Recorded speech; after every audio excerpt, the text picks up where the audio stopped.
గత 2000 సంవత్సరాలుగా సంఘ నాయకులు, సంఘ పెద్దలు నేర్పించిన విషయాలను మాత్రమే మనం నేర్చుకుని వాటిని తిరిగి వల్ల వేసుకుంటాం, తిరిగి నెమరేసుకుంటాం, తిరిగి గుర్తు తెచ్చుకుంటున్నాం, అంతవరకే.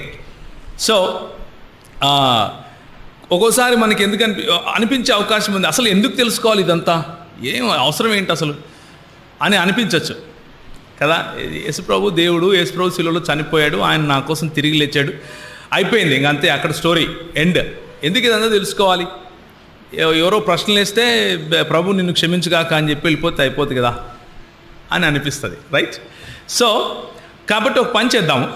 ముందు మనము ఎందుకు మనం ఈ విషయాలు తెలుసుకోవాలి, ఎందుకు మనం ప్రశ్నలకు సమాధానం చెప్పాలి, లేకపోతే ఎందుకు మనపైన ఈ బాధ్యత ఉంది అన్న విషయాన్ని చూసుకుందాం.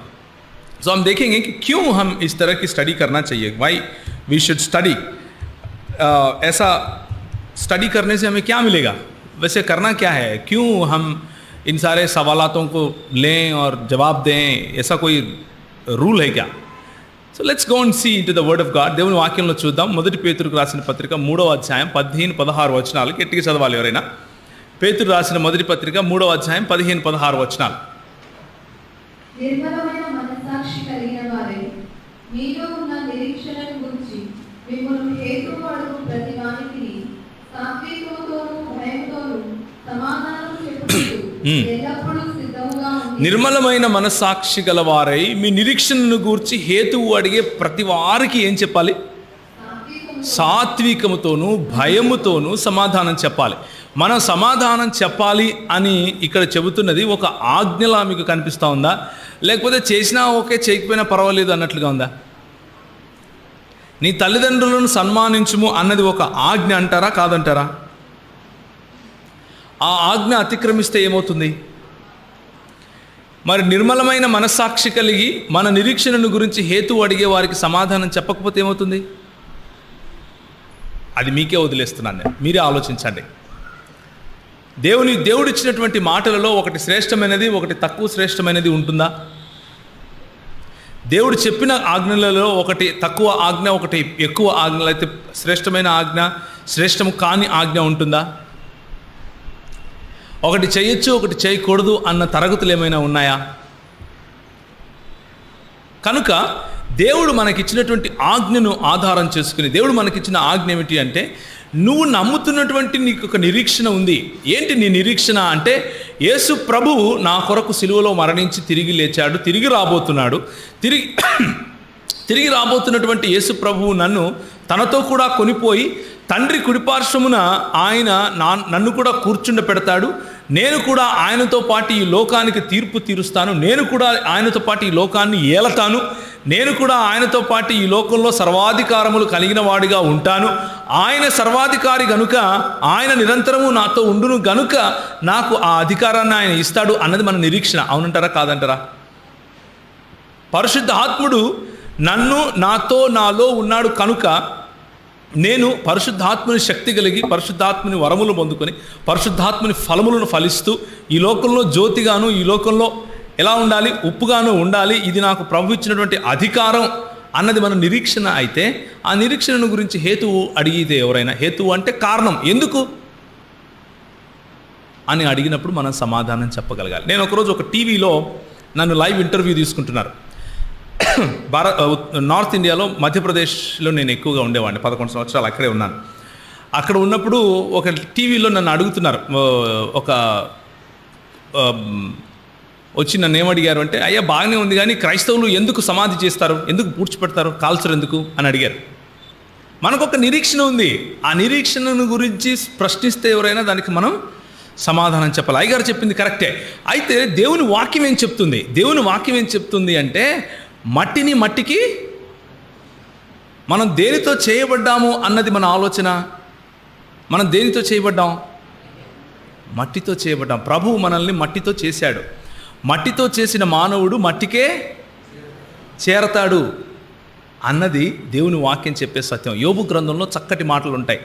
దాన్ని ఆధారంగా చేసుకుని నేను చెప్పాను, అయ్యా మేము ఎందుకు పూడుస్తాము అంటే, కాల్చడంలో ఏదో తప్పు ఉందనో, లేకపోతే కాలుస్తే మా దేవుడు తిరిగి మమ్మల్ని తీసుకుని రాలేడనో అని కాదు. కానీ పూడ్చిన వాళ్ళందరూ 2000 సంవత్సరాల క్రితం పూడ్చిన వాళ్ళందరూ ఇప్పటికీ ఉంటారా? పురుగులు ఎప్పుడో తినేసాయి ఎముకలతో సహా. అయినా కానీ ఆయన లేపుకోగలడు. మహిమ శరీరాన్ని ఆయన తిరిగి మనకు ఇవ్వగలడు. కానీ మేము ఎందుకు అలా చేస్తాము అంటే బైబిల్ వాక్యం అలా చెబుతా ఉంది. దేవుని వాక్యం మాకు ఇచ్చినటువంటి నిరీక్షణ ఏమిటి అంటే మానవుడిని మనిషిని దేవుడు తన స్వరూపమందు తన పోలికలో మట్టితో చేశాడు. మట్టితో చేసి ఆయన తన ఆత్మను ఊదగా మానవుడు ఏమయ్యాడు? జీవాత్మ అయ్యాడు. కాబట్టి జీవాత్మ మమ్మల్ని తనువు చాలించినప్పుడు, మేము తనువు చాలించినప్పుడు తిరిగి ఎక్కడికి ఇస్తాం? మట్టికే ఇస్తాం. మా శరీరాలు మట్టికే తిరిగి వెళ్తాయి. జిస్ మిట్టి సే హమ్ బనే ఉసి మిట్టి మే హమ్ వాపిస్ చలే జాయింగే అని చెప్పాను. సో నేను ఎందుకు ఈ మాట మీకు చెప్తున్నాను అంటే మనకొక నిరీక్షణ ఉంది, మనకొక ప్రపంచ దృక్పథం ఉంది. మనం ఎందుకు స్త్రీలను పురుషులను సమానంగా గౌరవిస్తాం? మన ప్రభువు స్త్రీనిగాను పురుషునిగాను మనల్ని చేశాడు. కాబట్టి స్త్రీలు తక్కువ దేవుని స్వరూపంలో లేరు, పురుషుడు ఎక్కువ స్వరూపంలోనూ లేడు. ఇద్దరూ కూడా దేవుని స్వరూపంలో ఉన్నారు అని మనం నమ్ముతాం. కాబట్టి ఏ దేశానికి వెళ్ళినా క్రైస్తవ సముదాయంలో, క్రైస్తవ సంఘంలో స్త్రీలు పనిచేస్తారు, స్త్రీలు కష్టపడతారు, స్త్రీలు మాట్లాడతారు, స్త్రీలు పాటలు పాడతారు. ఇక ఏ సమాజంలోనూ లేనటువంటి ఫ్రీడమ్, ఏ సమాజంలోనూ లేనటువంటి స్త్రీలకు ఉండవలసినటువంటి గౌరవం మన సమాజంలో ఉంటుంది. ఎందుకు? మన క్రైస్తవ దృక్పథం, క్రీస్తు మనకిచ్చినటువంటి దృక్పథం. ఆ దృక్పథం ఏమిటి అంటే మనము దేవుని స్వరూపమందు చేయబడ్డాము అన్నది. అదేవిధంగా ప్రతి ఒక్కదానికి ఒక నిరీక్షణ ఉంది. మనము నమ్మే ప్రతి ఒక్క విశ్వాసం వెనుక ఒక కారణం ఉంది. ఆ కారణాన్ని మనం తెలుసుకోవాలి. ఆ కారణం మనం తెలుసుకున్నప్పుడే మన క్రైస్తవ జీవితం ఫలవంతంగా ఉంటుంది. ఎందుకయ్యా మీరు గొడవలు చేయరు అని అంటే మా ప్రభువు చెప్పాడు. ఏమని చెప్పాడు? క్షమించమన్నాడు. కాబట్టి గొడవలు చేయం. అయినా మనలో మనం కొట్టుకుంటూ ఉంటామండి, ఆ కథ వేరు. చెప్తున్నాను.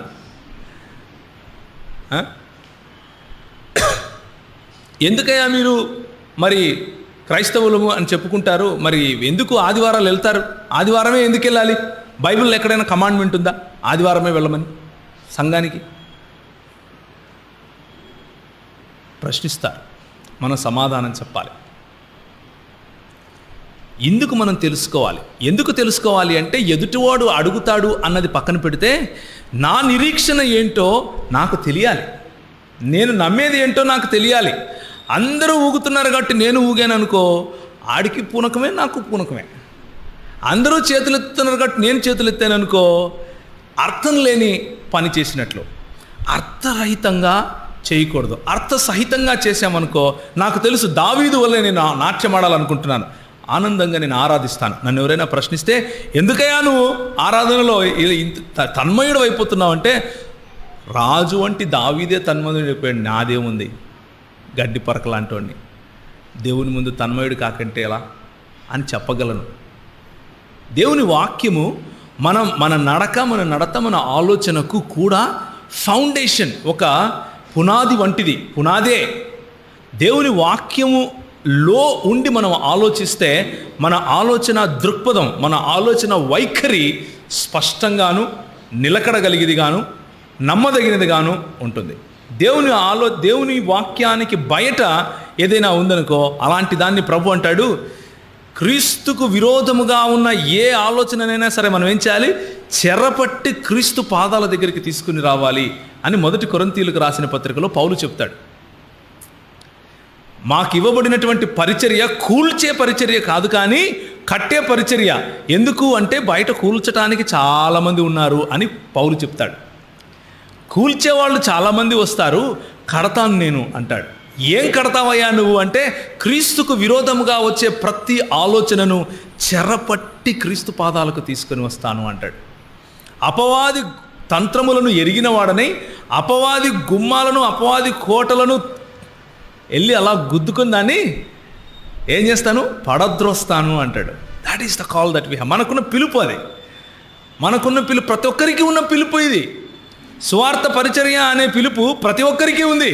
యేసు ప్రభు 12 మందిని పిలిచి, మీరు ఇప్పుడు సర్వలోకానికి వెళ్ళి సర్వ సృష్టికి సువార్త ప్రకటించండి అని అన్నప్పుడు ఇవాంజలిస్టులుగా చేశాడో లేదో పక్కన పెడితే ప్రతి ఒక్కరికి సువార్త చెప్పండి అని చెప్పాడు. అవునంటారా కాదంటారా?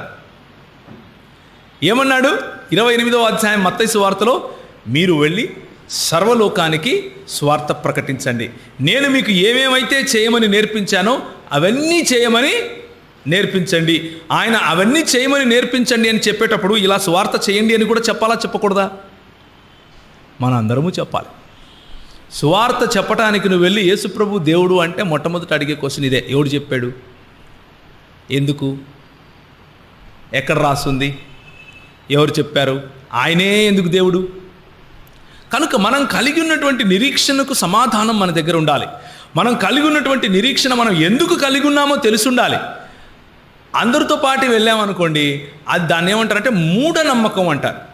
తెలుసుకొని నమ్మామనుకోండి, అది తర్కయుక్తమైన లేకపోతే సత్యముతో కూడినటువంటి నమ్మకము అంటారు.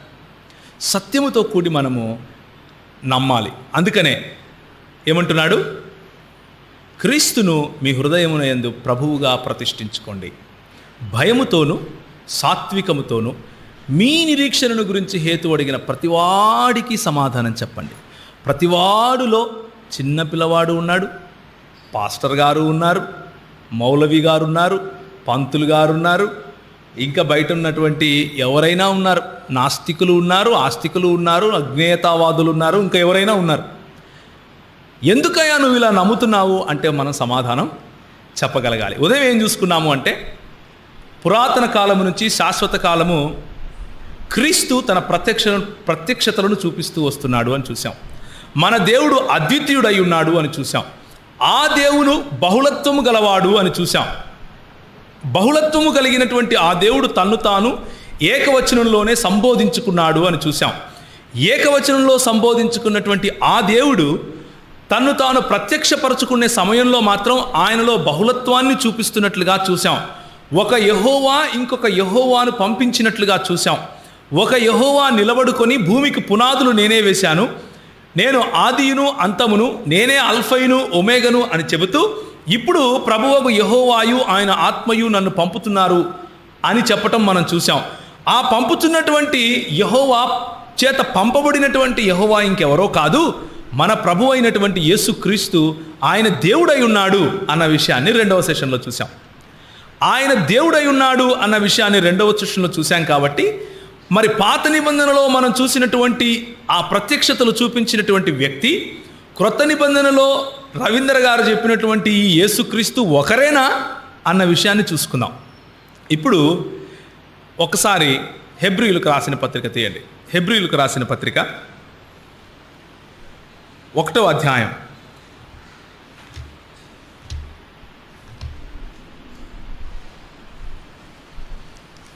నన్ను ఒక ఆయన అడిగాడు, అయ్యా మరి నువ్వు ఎందుకని యేసు ప్రభువుని దేవుడు అంటావు? ఆయన ప్రార్థన చేశాడు కదా, పోయి నా దేవా నా దేవా నన్నేలా చేయి విడిచితివి, ఎలి ఎలి లమా సబక్తాని అన్నారు కదా. ఆయనకు దేవుడు ఉంటే ఈయనెలా దేవుడు అవుతాడు అని అన్నాడు. సో నీకు సమస్య అంతా ఏంటంటే యేసు ప్రభువు దేవుణ్ణి దేవా అన్నాడు కాబట్టి నీకు సమస్య అంతే కదా అన్నాను. అవును అంతే అన్నాడు. సరే అని చెప్పి ఇప్పుడు చూడండి, హెబ్రీయులకు రాసిన పత్రిక 1వ అధ్యాయము 8, 6, 7, 8, 9 చదువుదాం. గట్టిగా చదవాలి. మరియు ఆయన భూలోకమునకు ఆది సంభూతుని మరలా రప్పించినప్పుడు దేవుని దూతలందరూ ఆయనకు నమస్కారం చేయవలెనని చెప్పుచున్నాడు. తన దూతలను వాయువులుగాను తన దూతలను వాయువులుగాను తన సేవకులను అగ్ని జ్వాలలుగాను చేసుకొనువాడు అని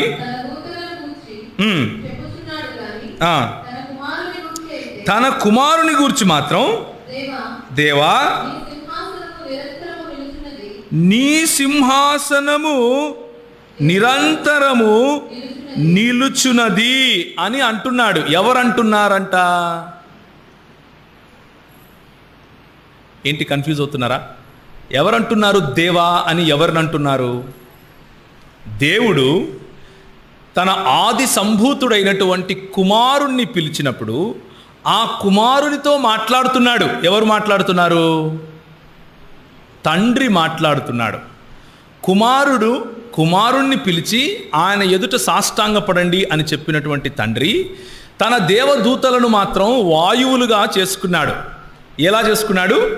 వాయువులుగాను సేవకులనుగాను చేసుకున్నాడు. కానీ కుమారుని గురించి మాత్రం ఏం చెప్తున్నాడంట?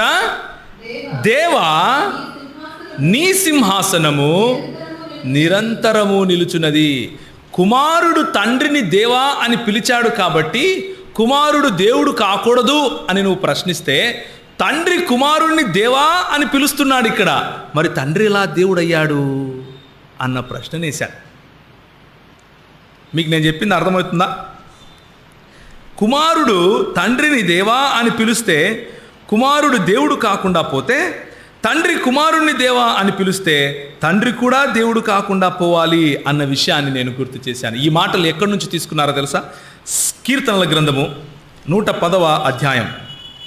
కీర్తనల గ్రంథము 110వ అధ్యాయం ఎవరైనా చదువుతారా? 1 నుంచి 5 వరకు.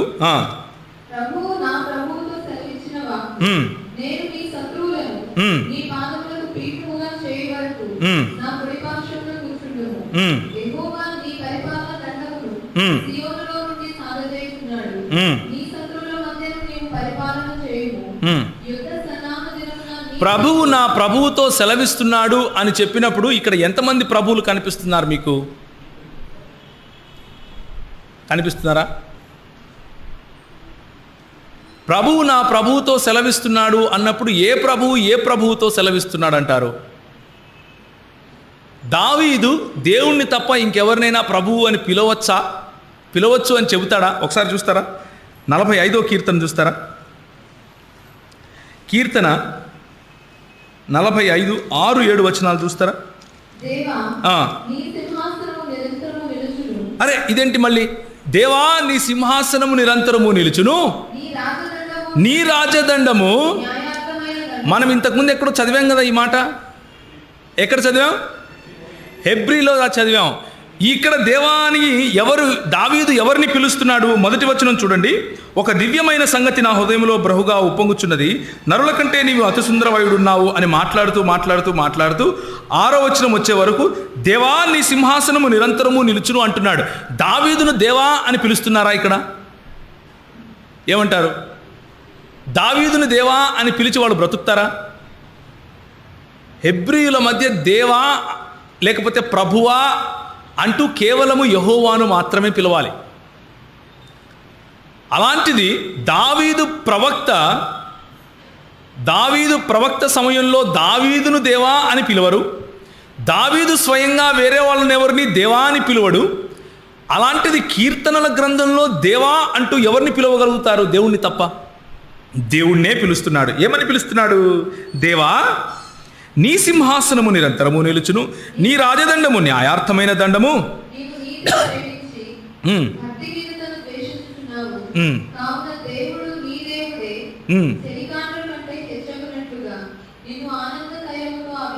చాలు. దేవుడు నీ దేవుడే నిన్ను అభిషేకించాడు అని ఎవరితో చెప్తున్నాడు? దేవునితో చెప్తున్నాడు. నేను చెప్పే మాట మీకు అర్థమవుతుందా? దేవా నీ సింహాసనము నిరంతరము ఉండును అని చెబుతూ, కాబట్టి నీ దేవుడు నిన్ను ఆశీర్వదించాడు, నిన్ను ఆనంద తైలముతో అభిషేకించాడు అని చెబుతున్నాడు. ఏ దేవుని సింహాసనము నిరంతరము ఉంటుంది? ఆ దేవుణ్ణి ఇంకే దేవుడు ఆనంద తైలముతో అభిషేకించాడు అన్నది మనం అడగాలి. ఇక్కడ దేవుని యందలి గల బహుళత్వం కనిపిస్తూ ఉంది. హెబ్రీయులకు రాసిన పత్రిక 1వ అధ్యాయం 8వ వచనానికి గనక మనం వెళితే ఈ దేవుడు ఎవరై ఉన్నారు అన్న విషయం మనకు తెలిసిపోతుంది. కనుక నీ దేవుడే కావున దేవుడు నీ దేవుడే చెలికాండ్ర కంటే హెచ్చగునట్లుగా నిన్ను ఆనంద తైలముతో అభిషేకించి ఉన్నాడు అని ఏ దేవుని గురించి అయితే ఈ కీర్తనాకారుడు చెబుతున్నాడో ఆ దేవుడు ఇంకెవడో కాదు. ఎవరు? కుమారుని గురించి మాట్లాడునప్పుడు చదువుతారా ఇప్పుడు మళ్ళీ? అని తన దూతలను గూర్చి చెప్పుచున్నాడు కానీ తన కుమారుని గూర్చి అయితే దేవా what a great God we have. ఎంత గొప్ప దేవుడు మన దేవుడు. ఆయనను పోలిన దేవుడు ఇంకొకడు లేడు అని చెప్పటానికి ఇంతకంటే ఏమి ఉదాహరణ కావాలి మనకు? యెహోవా దేవుడు కుమారుడైనటువంటి యేసు ప్రభువును ఏమని పిలుస్తున్నాడు? దేవా అని పిలుస్తున్నాడు. దేవా నీ సింహాసనము నిరంతరము నిలుచును అంటున్నాడు. ఇప్పుడు ఇంకొక మాట చూద్దాం. కీర్తనలు 102. కీర్తనలు 102వ అధ్యాయం.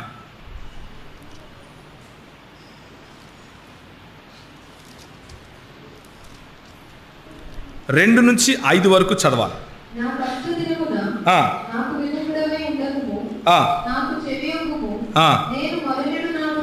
డైరెక్ట్గా 25 చదువుతారా? ఆదియందు నీవు భూమికి పునాది వేసితివి, ఆకాశములు కూడా. ఎవరి గురించి ఇక్కడ కీర్తనకారుడు మాట్లాడుతున్నాడు? ఆదియందు భూమికి పునాదులు ఎవరు వేశారు? దేవుడు వేశాడు. ఆకాశములు ఎవరి చేతి పనులు? దేవుని చేతి పనులు. ఎందుకైనా మంచిది. ఒకసారి చూద్దాం మళ్ళీ. 102వ అధ్యాయము 1వ వచనం చదవండి. యెహోవా నా ప్రార్థన ఆలకింపుము. ఇది ఒక ప్రార్థనతో కూడినటువంటి కీర్తన. కీర్తనకారుడు ప్రార్థిస్తూ ఈ పాట రాస్తున్నాడు, ప్రార్థిస్తూ ఈ కీర్తన రాస్తున్నాడు. యెహోవా నా ప్రార్థన ఆలకించు అని చెబుతూ 25వ వచనం వచ్చే వరకు ఏమంటున్నాడు? ఆదియందు నీవు భూమికి పునాది వేశావు, ఆకాశములు నీ చేతి పనులు, అవి నశించును గాని నీవు నిలిచిందవు. మళ్ళీ హెబ్రీలకు రండి, 1వ అధ్యాయం. హెబ్రీ పత్రిక 1వ అధ్యాయం 10వ వచనం. మరియు ప్రభువా, మనం ఇంతవరకు ఎప్పుడో చదివాము ఈ మాట. ఎక్కడ చదివాము? 102వ అధ్యాయం చదివాం. కీర్తనలు 102వ అధ్యాయం చదివాం. తర్వాత అవన్నీ అవి నశించును గాని నీవు నిలిచియుందువు. అవన్నీ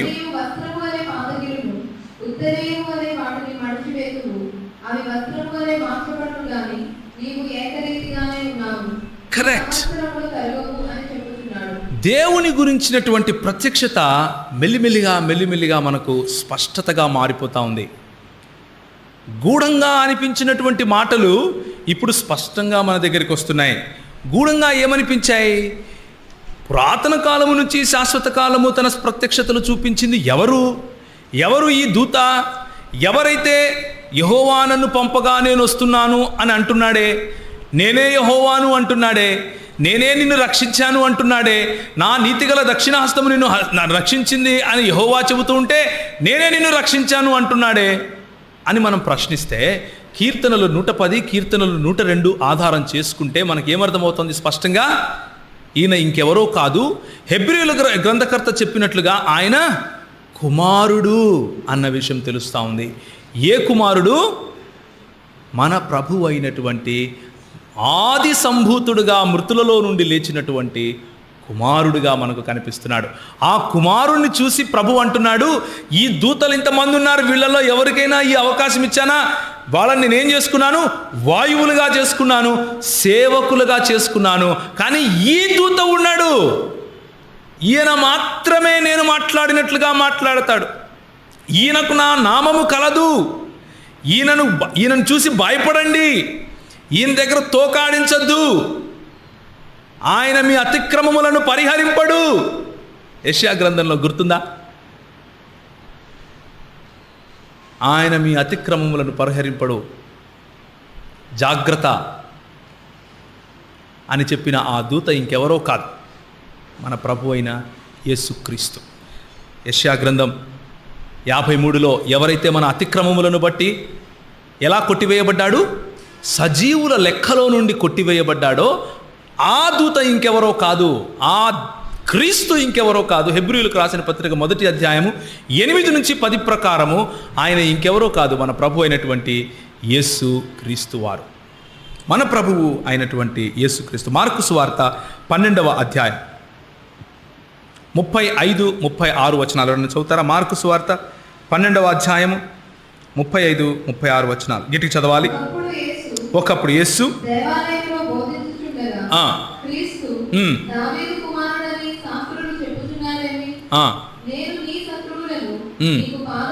ఇది ఎక్కడో చదివామే మనం. ఎక్కడ చదివాము ఇంతవరకు? కీర్తనలు 110లో చదివాం. ఏమని చదివాం? ప్రభువు నా ప్రభువుతో సెలవిచ్చాడు. ఏమని సెలవిచ్చాడు? నీ శత్రువులను పాదము విటముగా చేస్తాను అని ఇప్పుడు యేసు ప్రభు తనకు కోట్ చేసుకుంటున్నాడు ఆ మాట. మన ప్రభు స్వయంగా తన నోటితో చెప్తున్నాడు, దావీదు నాకు తండ్రి ఏంటయ్యా బాబు, నేను దావీదుకు ప్రభువును. అర్థమవుతుందా? మీరు అనుకుంటున్నారు నేను దావీదు కుమారునని. రవీందర్ అన్న చెప్పినట్లుగా నేను సంపూర్ణంగా మానవుణ్ణి కాబట్టి యెష్షయి వంశములో నుంచి చిగురించినటువంటి వేరును నేను, దావీదు కుమారుణ్ణే. కానీ మీకు విషయం తెలుసా, నేను దావీదుకు కూడా ప్రభువును. ప్రభువు నా ప్రభువుతో సెలవిచ్చాడు అంటే ఏ ప్రభు అనుకుంటున్నారు? నేనే అంటున్నాడు. చదవమ్మా ఒకసారి మళ్ళీ. ఒకప్పుడు యేసు దేవాలయంలో బోధించుచుండగా క్రీస్తు దావీదు కుమారుడని శాస్త్రులు చెప్పుచున్నారే. దావీదు కుమారుని నేనని శాస్త్రులు చెప్పుకుంటున్నారు కదా. నేను నీ శత్రువులను నీకు పాదపీఠముగా ఉంచు వరకు నీవు నా కుడివైపున కూర్చుండుమని ప్రభువు నా ప్రభువుతో చెప్పెను. ప్రభువు నా ప్రభువుతో చెప్పెను అని దావీదే పరిశుద్ధాత్మ వలన చెప్పాడు నా గురించి. మీకు గుర్తుందో లేదో అంటూ ప్రభువు ఎక్కడికి వెళ్తున్నాడు? దావీదు చెప్పినటువంటి కీర్తనలకు వెళ్తున్నాడు. మన ప్రభువు తన్ను తాను ఆ ప్రభువును నేనే అని కనపరుచుకుంటున్నాడు. ఇంకొక మాట చూస్తారా? యోహాను సువార్త 12వ అధ్యాయం. యోహాను సువార్త 12వ అధ్యాయము 41వ వచనము. చక్కటి మాట. మీరు మీ దగ్గర ఒకవేళ పెన్ను పేపర్ ఉంటే రాసుకోండి, లేదా బైబిల్లో అండర్లైన్ చేసుకోండి, ఇది చాలా పనికి వస్తుంది. 12వ అధ్యాయం 41వ వచనం. యెషయా ఆయన మహిమను చూచినందున ఆయనను గూర్చి ఈ మాటలు చెప్పెను. యెషయా ఈ మాటలు చెప్పాడు అని ఎవరు రాస్తున్నారు? యోహాను రాస్తున్నాడు. యెషయా దగ్గరికి వెళ్ళి అడిగామనుకోండి, మీరేటో ఆయన మహిమను చూశారంట, యెషయా ఆయన మహిమను చూచినందున ఆయనను గూర్చి ఈ విధంగా అన్నాడు అని మీరు చెప్తున్నారు. ఎప్పుడు చూశారు యేసు ప్రభువుని? మీరు పుట్టకముందు ఆయన రాలేదు కదా. ఆయనేమో ఇప్పుడు మొదటి శతాబ్దంలో ఉన్నవాడు. యెషయా మీరేమో 600 సంవత్సరాల క్రితం నుంచి ఉన్నారు.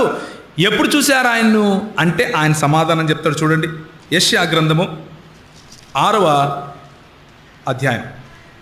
యెషయా గ్రంథం 6వ అధ్యాయం మొదటి వచనం చదువుతారా? రాజైన ఉజ్జియా మృతి నొందిన సంవత్సరమున అత్యున్నతమైన సింహాసనమునందు ప్రభువు ఆసీనుడై ఉండగా ఎవరిని చూశాడు? యెషయా మహిమలో ప్రభువు ఆసీనుడై ఉండగా చూశాడు. ఆ మహిమా సింహాసనములో ఆసీనుడై ఉన్నది ఇంకెవరో కాదు, ఈ ప్రభువే అంటూ మనకు యోహాను భక్తుడు సాక్ష్యం ఇస్తున్నాడు. ఏమని? యెషయా ఈయన మహిమను చూశాడు. ఎప్పుడు చూశాడు తెలుసా? రాజైన ఉజ్జియా సమయంలో చూశాడు. పురాతన కాలము నుండి శాశ్వత కాలము తన ప్రత్యక్షతను చూపిస్తూ వస్తున్నటువంటి ఈ కుమారుడు రాజైన ఉజ్జియా సమయంలో యెషయాకు కూడా ప్రత్యక్షమయ్యాడు. ఆయన మహిమైశ్వర్యములో ఆయన ఆ సింహాసనం మీద కూర్చుని ఉంటే యెషయా చూసి అంటాడు, నేను పరిశుద్ధుణ్ణి కాదు, నేను దరిద్రుణ్ణి, నా పెదవులు భయంకరంగా ఉన్నాయి, నేను ఏ విధంగా నీ మాట చెప్పాలి అంటే ఒక చార్కోల్, ఒక బొగ్గు తీసుకుని వచ్చి మండేది ఆయన పెదవులకు అంటిస్తే పరిశుద్ధుడైపోయి అప్పుడు పరిశుద్ధుడు పరిశుద్ధుడు పరిశుద్ధుడు అని మన ప్రభువును పొగుడుతాడు. ఎవరు? యెషయా గారు. ఆయన చెప్పాడంట. ఎవరి గురించి? మన ప్రభువును గురించి చెప్పాడు. ఏమని చెప్పాడు? యెషయా ఈయన మహిమను చూచెను గనుక ఈ మాటలు చెప్పాడు. ఏ మహిమను చూసావయ్యా నువ్వంటే, రాజైన ఉజ్జియా సమయంలో చూశానయ్యా నేను మన ప్రభువును, మహిమాయుక్తంగా ఆయన కూర్చునుంటే చూశాను అని చెబుతాడు. మన ప్రభువు బహుళత్వము కలిగినటువంటి మన ప్రభువు తండ్రిగా యెహోవాగా పిలువబడ్డాడు, కుమారునిగా యెహోవాగా పిలువబడ్డాడు. యెహోవా అన్న పదము రాగానే ఎవరో ఒక ఆయన బాగా గడ్డం వేసుకొని, తెల్లగడ్డము, ఒక షాలు కప్పుకొని, పైన ఇంకో తెల్ల జుట్టు వేసుకుని ఉంటాడు అని మనం ఊహించుకుంటాం ఆయన తండ్రి అని. ఎందుకంటే బొమ్మల్లో అలా వేస్తారు కదా. యేసుప్రభు అనగానే కొంచెం యంగ్గా ఉండాలి, ఒక 30-33 సంవత్సరాలు, చేతిలో కట్టెపట్టుకొని గొర్రెలు తోలుకుంటూ బాగా తెల్ల జుట్టు కాకుండా నల్ల జుట్టు, తెల్ల ముఖము వేసుకుని ఉండాలి. ఇది మనము మన మైండ్లో తెచ్చుకునే పిక్చర్. కానీ దేవుని వాక్యం ఏం చెప్తుంది అంటే, యెహోవా అన్న పదము తండ్రికి ఏ విధంగా వాడారో కుమారునికి కూడా అదే విధంగా వాడారు, పరిశుద్ధాత్మునికి కూడా అదే విధంగా వాడారు. Same to same. తండ్రి అయిన దేవునికి ఏ గుణలక్షణములు ఉన్నాయో అవే గుణలక్షణములు కుమారుడికి ఉన్నాయి, అవే గుణలక్షణములు పరిశుద్ధాత్మునికి ఉన్నాయి. అవి చూస్తాం ఇప్పుడు మనం ఒక 2-3 నిమిషాల్లో. తండ్రికి ఏ విధంగా వాడారో కుమారునికి కూడా అదే విధంగా వాడారు, పరిశుద్ధాత్మునికి కూడా అదే విధంగా వాడారు. Same to same. తండ్రి అయిన దేవునికి ఏ గుణలక్షణములు ఉన్నాయో అవే గుణలక్షణములు కుమారుడికి ఉన్నాయి, అవే గుణలక్షణములు పరిశుద్ధాత్మునికి ఉన్నాయి. అవి చూస్తాం ఇప్పుడు మనం ఒక 2-3 నిమిషాల్లో. తొందరపడకండి. ఒకసారి రోమీయులకు రాసిన పత్రిక 9వ అధ్యాయము 5వ వచనం గట్టిగా చదువుతారా ఎవరైనా? రోమీయులకు రాసిన పత్రిక 9వ అధ్యాయము 5వ వచనము. పితరులు వీరివారు, ఆ, శరీరమును బట్టి క్రీస్తు వీరిలో పుట్టెను. ఆ, ఈయన సర్వాధికారి అయిన దేవుడై ఉండి ఆ. నిరంతరము స్తోత్రార్హుడై ఉండి. ఎవరు ఈయన? సర్వాధికారి అయిన దేవుడు ఎవరు? ఎవరి గురించి మాట్లాడుతున్నారు? ఒక వచనం పైన చదువుతారా? వీరు ఇశ్రాయేలీయులు, ఆ, దత్తపుత్రత్వమును, మహిమయు, ఆ. నిబంధనలను, ధర్మశాస్త్ర ప్రధానులు, అర్చనాచార్యులు, వాగ్దానములు వీరివి. పితరులు వీరివారు, పితరులు వీరివారు, శరీరమును బట్టి క్రీస్తు శరీరమును బట్టి క్రీస్తు వీరిలో పుట్టెను. వీరిలో పుట్టెను. ఎవరి గురించి మాట్లాడుతున్నారు? యూదుల గురించి మాట్లాడుతున్నాడు. క్రీస్తు ఎవరిలో పుట్టాడు? యూదులలో పుట్టాడు. ఆ క్రీస్తుని గురించి ఏం మాట్లాడుతున్నాడు ఇప్పుడు చూడండి. ఈయన ఈయన అంటే ఎవరు? ఈ క్రీస్తు సర్వాధికారి అయిన దేవుడు అయి ఉండి నిరంతరము స్తోత్రార్హుడై ఉన్నాడు. ఏ క్రీస్తో తెలుసా? ఆనాడు ప్రాచీనుడైన వాడి ఎదుట నిలబడినటువంటి మనుష్య కుమారుడు, దానియేలు స్వప్నమందు కనిపించినటువంటి ధవలవర్ణుడు, రత్నవర్ణుడు. దానియేలు స్వప్నమందు కనిపించి మరి అతి ప్రాచీనుడైనటువంటి వారి పరిశుద్ధమైన ప్రదేశంలో ప్రవేశించినటువంటి మనుష్య కుమారుడు ఆ క్రీస్తు. ఏ క్రీస్తు? ఆ క్రీస్తు ఎవరో తెలుసా? మన ప్రభువే. మన ప్రభు ఏమంటున్నాడు అంటే ఈయన నిరంతరము స్తోత్రార్హుడై ఉన్నాడు. ఈయన ఏమై ఉన్నాడు? మళ్ళీ చదవమ్మా 9:5. ఈయన సర్వాధికారి అయిన దేవుడై ఉండి. మన దేవుడు అద్వితీయుడు. మన దేవుడు అద్వితీయుడు.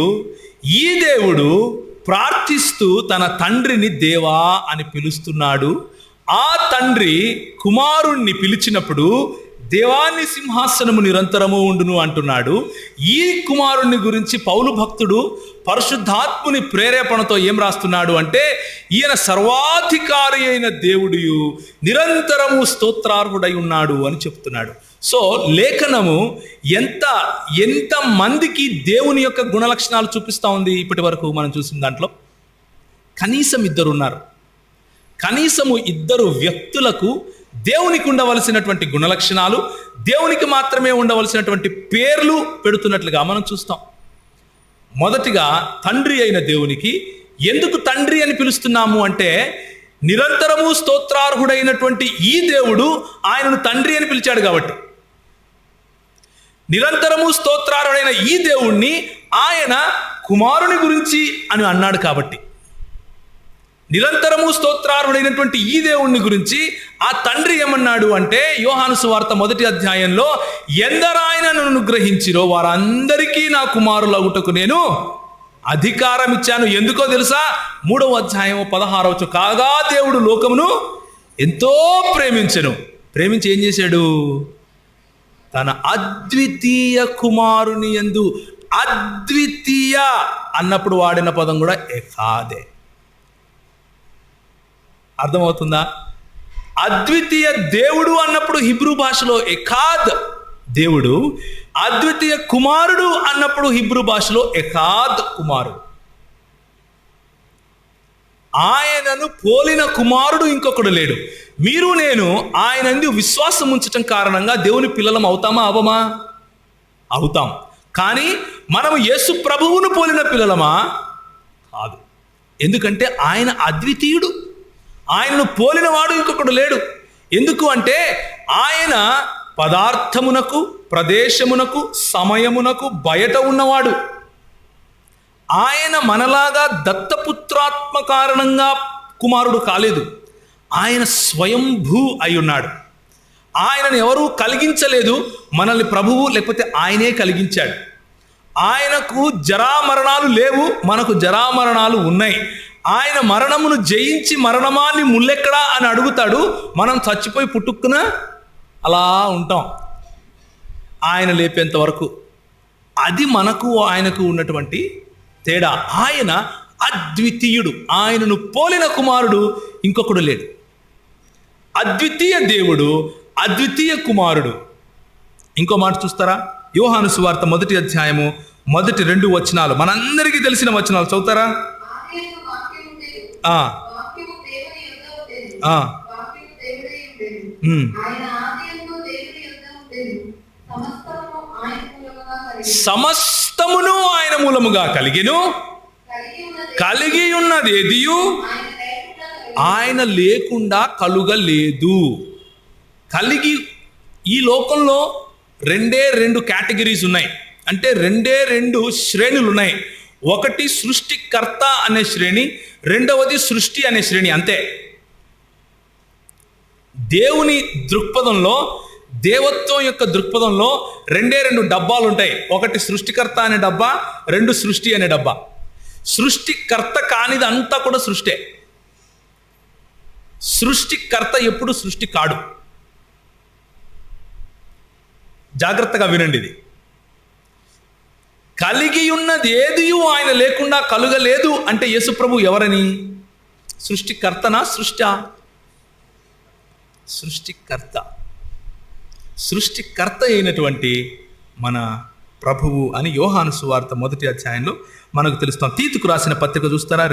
తీతుకు రాసిన పత్రిక 2వ అధ్యాయం 13వ వచనం. చక్కటి మాట, చక్కటి మాట. తీతుకు రాసిన పత్రిక 2వ అధ్యాయం 13వ వచనం. అనగా మహాదేవుడును మన రక్షకుడును ఆయన యేసుక్రీస్తు మహిమ యొక్క ప్రత్యక్షత కొరకు ఎదురు చూచుచు ఈ లోకములో స్వస్థ బుద్ధితోనూ నీతితోనూ చాలమ్మా.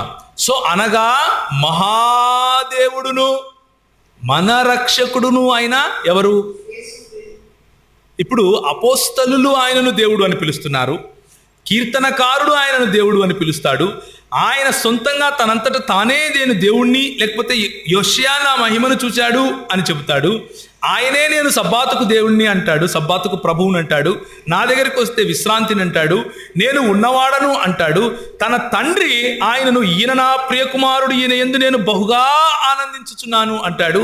ఆయన తండ్రి చూసి దేవా నీ సింహాసనము నిరంతరము ఉండును అంటాడు. ఈయనను మనము ఏ లెక్కన వేయాలి? దేవుని లెక్కన వేయాలా, లేకపోతే సృష్టి లెక్కన వేయాలా? దేవుని లెక్కననే వేయాలి. మనకి ఎంతమంది దేవుళ్ళు ఉన్నారు?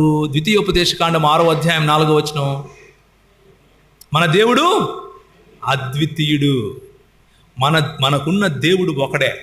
మనం 3 దేవుళ్ళను ఆరాధించాం. మన దేవుడు ఒకడే. కానీ ఆయన తన ప్రత్యక్షతను 3 వ్యక్తులలో, వేరు వేరు వ్యక్తులలో ఆయన తన ప్రత్యక్షను చాటుకున్నాడు. జాగ్రత్తగా వినండి. ఇప్పుడు ఎలా ఇది సాధ్యం అంటే, మనం ఇలా ఆలోచిస్తాం. మనిషి అన్న కేటగిరీలో ఒక మనిషి అంటే ఒక వ్యక్తి, అవునా కాదా? ఒక మనిషి అంటే ఒక వ్యక్తి. సృష్టిలో వ్యక్తులు చాలామంది, చాలా రకాలుగా ఉన్నారు. దేవదూతలు, మనుష్యులు, జీవులు, అవునా? సాతాను సంబంధించినటువంటి దూతలు, పరలోకములో ఉన్నటువంటి దూతలు, వీళ్ళందరూ వ్యక్తుల కిందికే వస్తారు. వ్యక్తి అంటే ఏంటి? ఒక వ్యక్తి అంటే స్వయంగా ఆలోచించగలవాడు, నిర్ణయాలు తీసుకోగలవాడు, భావనలు ఉన్నవాడు. స్వయంగా ఆలోచించగలవాడు, లేకపోతే వొలిషన్ అంటారు.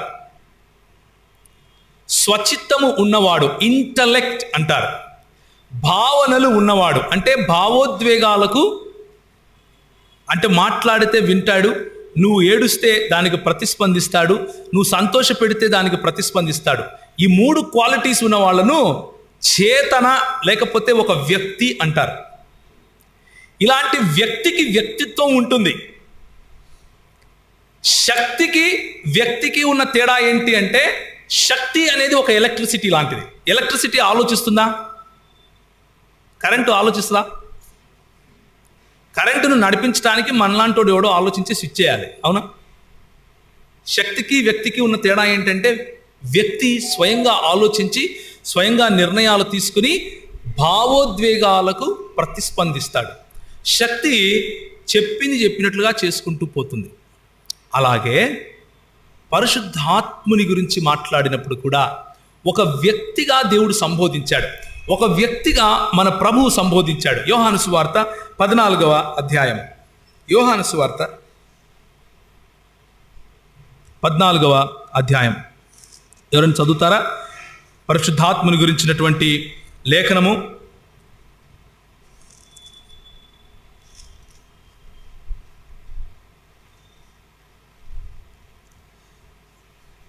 Hmm. 25వ వచనం నుంచి, నేను మీ యొద్ద ఉండగానే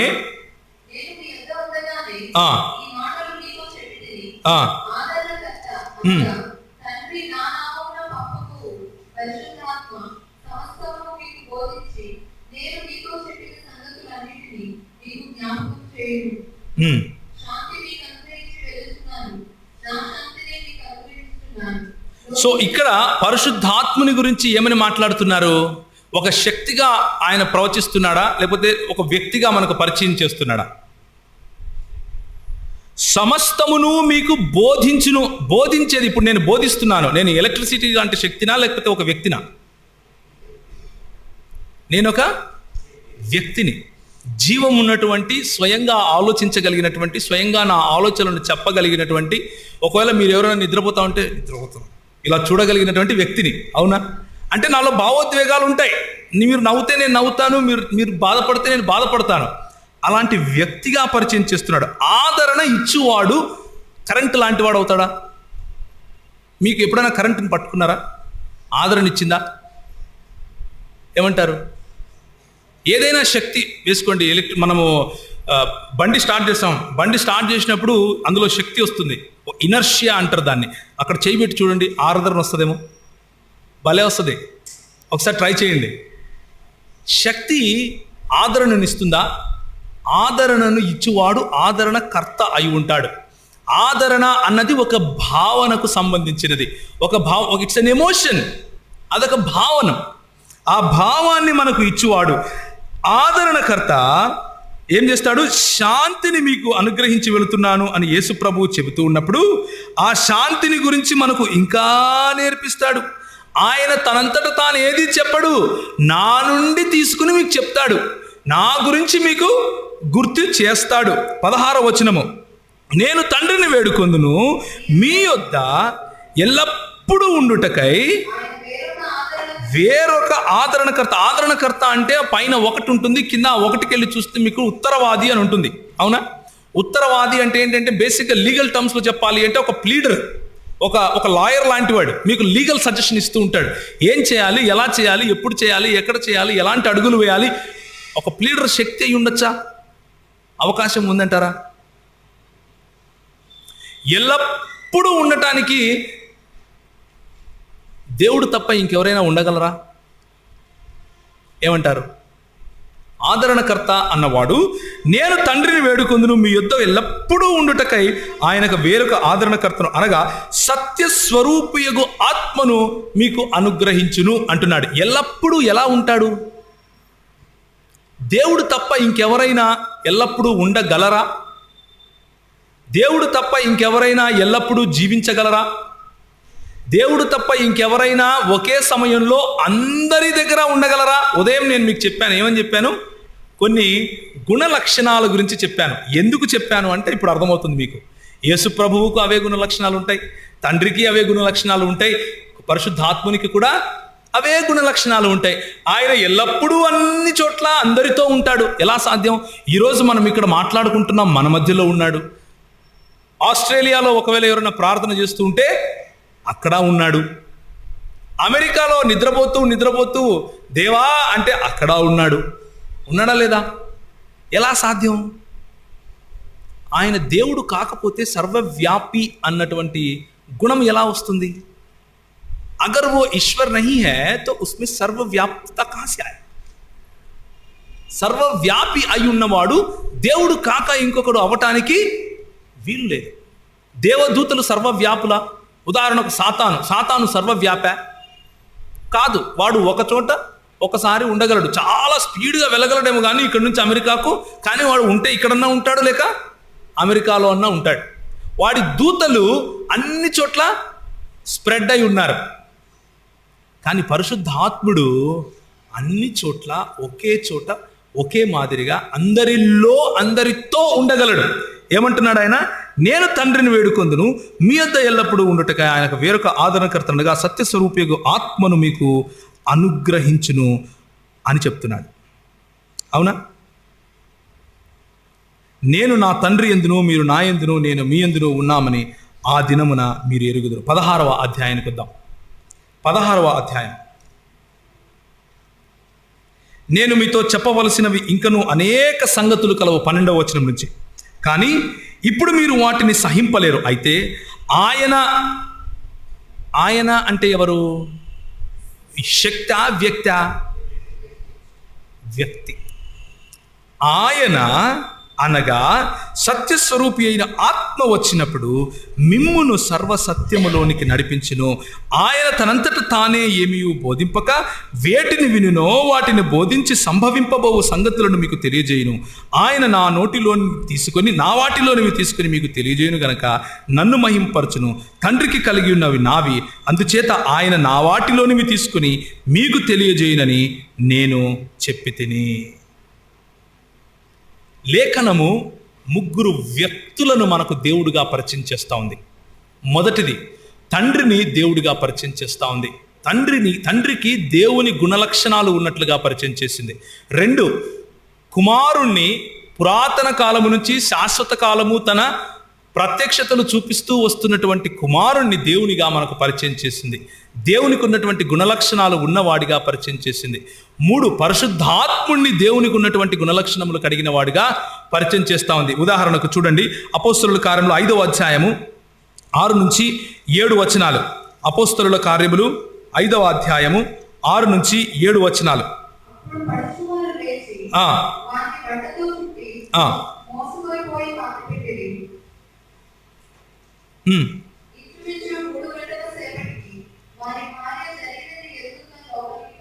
అప్పుడు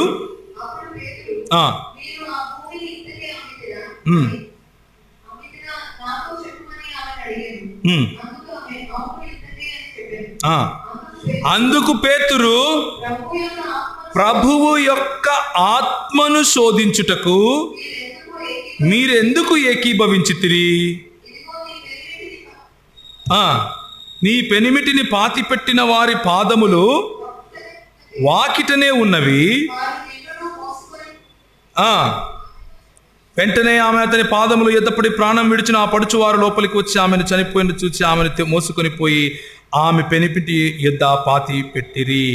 బేసిక్గా వాళ్ళు అబద్ధం ఆడింది ఎవరితో? పరిశుద్ధాత్మతో అబద్ధం ఆడారు. దేవుని ఆత్మతో మీరు అబద్ధం ఆడితే దేవునితోనే అబద్ధం ఆడినట్లు అని చెప్తున్నాడు ఈయన. అవునా? ఇంచుమించు 3 గంటల సేపటికి వాని భార్య జరిగింది తెలుసుకుని ఆమెకు లోపలికి రావడం ఏంటి? అననీయ ప్రాణం విడవటం ఏంటి? అననీయ ప్రాణం విడటానికి ముందు సాతాను ఎందుకు నీ హృదయమును ప్రేరేపించను అని పేతురు అడగడం ఏంటి? 3వ వచనం. అప్పుడు పేతురు, అననీయ నీ భూమి వేళలో కొంత దాచుకొని పరిశుద్ధాత్మను మోసపుచ్చుటకు. ఎవరిని మోసపుచ్చుటకు? పరిశుద్ధాత్మను మోసపుచ్చుటకు సాతాను ఎందుకు నీ హృదయము ప్రేరేపించింది? పరిశుద్ధాత్ముని మోసగించగలమా అన్నదే ప్రశ్న. శక్తిని ఎవరైనా మోసగిస్తారా? వ్యక్తిని మోసగిస్తారు. పరిశుద్ధాత్ముణ్ణి మోసగించే ప్రయత్నం చేశావు కాబట్టి నీవు దేవునికి మోసం చేశావు అన్నట్లుగా పేతురు అక్కడ తీర్పు తీరుస్తున్నాడు. పరిశుద్ధాత్మను మోసపుచ్చుటకు సాతాను ఎందుకు నీ హృదయం ప్రేరేపించును? అది నీ యొద్దనున్నప్పుడు నీదే కదా, అమ్మిన పిమ్మట అది నీ వశమై ఉండలేదా? ఎందుకు ఈ సంగతి నీ హృదయంలో ఉద్దేశించుకున్నావు? నీవు మనుష్యులతో కాదు దేవునితో. పరిశుద్ధాత్మని మోసగిస్తే ఎవరితో అబద్ధం ఆడినట్లు? దేవునితో అబద్ధం ఆడినట్లు. పరిశుద్ధాత్మకు అబద్ధం చెప్తే దేవునికి అబద్ధం చెప్పినట్లు. పరిశుద్ధాత్మని మోసగిస్తే దేవుణ్ణి మోసగించినట్లు. అంటే పరిశుద్ధాత్ముడు ఎవరు? దేవుడు. లేఖనం చెప్పే సత్యము ఇది. 1వ అధ్యాయము 2వ వచనం. ఏది? ఆదికాండము. సృష్టి కార్యంలో పరిశుద్ధాత్ముని యొక్క ప్రమేయం చూడండి. భూమి నిరాకారముగాను శూన్యముగాను ఉండెను, చీకటి అగాధ జలముల పైన కమ్మియుండెను, దేవుని ఆత్మ జలముల పైన అల్లాడుచుండెను. దేవుని ఆత్మ జలముల పైన అల్లాడుచుండెను. ఇదే మాట 6వ అధ్యాయం 3వ వచనంలో చూస్తారు. యోబు గ్రంథము 33వ అధ్యాయంలో చూస్తారు. మరి తర్వాత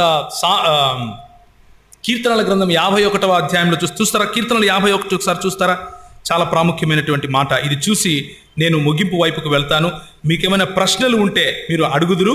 ఆ తరువాత నేను 10 నిమిషాల్లో ముగిస్తాను. కీర్తనలు 51వ అధ్యాయం 11వ వచనం. నీ సన్నిధిలో నుండి నన్ను త్రోసివేయకుము, నీ పరిశుద్ధాత్మను నా యుద్ధ నుండి తీసివేయకుము, నీ రక్షణానందము నాకు మరలా పుట్టించుము, సమ్మతిగల మనస్సు కలుగజేసి నన్ను దృఢపరచుము అంటూ పరిశుద్ధాత్ముని యొక్క సన్నిధిని గురించి ఆయన మాట్లాడుతున్నాడు. పరిశుద్ధాత్ముడు ప్రేరేపించినటువంటి లేఖనమును దేవుడు ప్రేరేపించినటువంటి లేఖనముగా లేఖనమే చెబుతుంది. పరిశుద్ధాత్ముడు మాట్లాడినటువంటి మాటలను దేవుడే మాట్లాడినట్లుగా లేఖనం చెబుతుంది. పరిశుద్ధాత్ముడు తీసుకొని వచ్చినటువంటి గద్దింపును దేవుడే గద్దించినట్లుగా లేఖనం చెబుతుంది. మనకు సమయం లేదు కాబట్టి నేను వెంటనే వెళ్తాను. పరిశుద్ధాత్ముడు సృష్టిస్తే దేవుడే సృష్టించినట్లుగా చెబుతుంది. దేవుని సృష్టి కార్యంలో పరిశుద్ధాత్ముడు కనిపిస్తాడు. దేవుని యొక్క రక్షణ కార్యంలో పరిశుద్ధాత్ముడు కనిపిస్తాడు. దేవుని యొక్క రక్షణను కొనసాగించడంలో పరిశుద్ధాత్ముడు ఉంటాడు. మనల్ని తిరిగి లేపటంలో పరిశుద్ధాత్ముడు ఉంటాడు. క్రీస్తును మరణము నుండి లేపింది ఎవరు? ఈ పరిశుద్ధాత్ముని శక్తి అని రోమీయులకు రాసిన పత్రిక చెబుతుంది. పరిశుద్ధాత్మునికి దేవునికి ఉండవలసినటువంటి లక్షణము ప్రతి ఒక్కటి ఉన్నట్లుగా దేవుని వాక్యం మనకు చెబుతుంది. దీన్ని బట్టి మనకు అర్థమయ్యేది ఏంటి?